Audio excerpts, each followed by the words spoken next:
पातर धनी पातरैया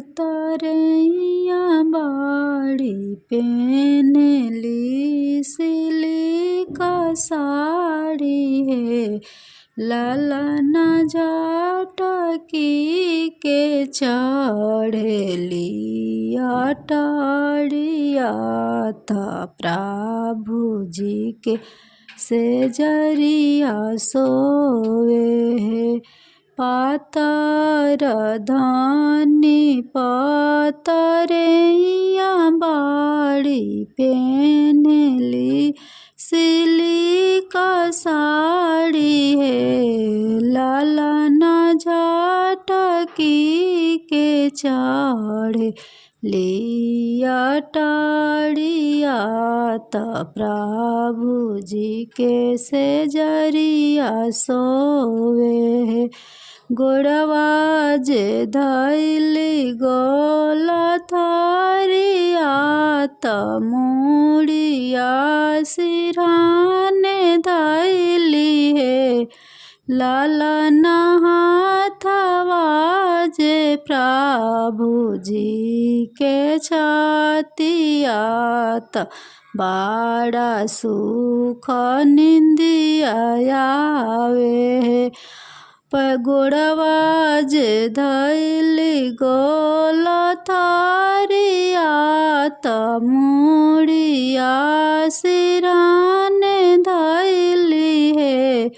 ललना हाथवा जे प्रभु जी के छतिया त बड़ा सुख निंदिया आवे भैले बिहान फाटे चिड़ैया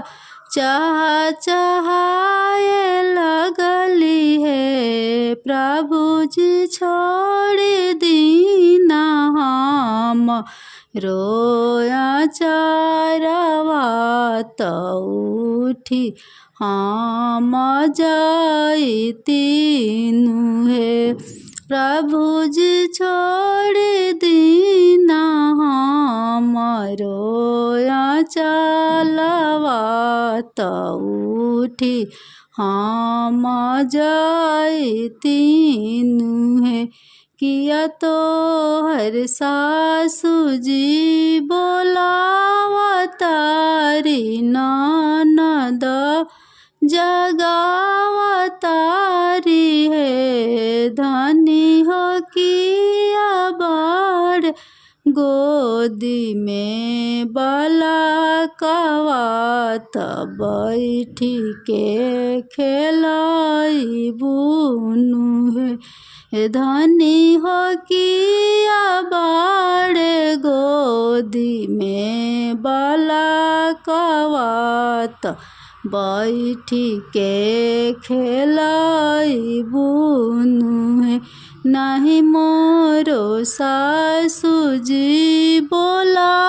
बोलावतारी ननद ना जगावतारी है प्रभु जी नहीं बाड़े गोदी में बालकवा त बैठी के खेलाए बहे हे प्रभु जी सासु हमर बोली हैं बिरहिया त हमें से ना सहाई हैं नुहे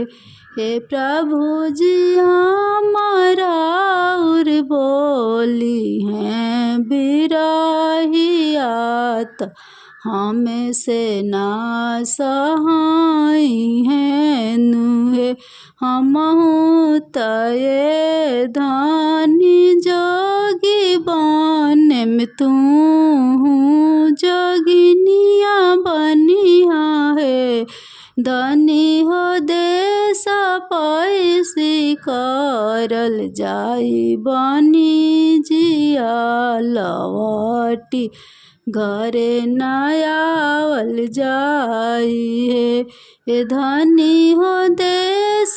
पैसी कर करल जाई बनी जिया लवटी घरे न आवल जाई हो।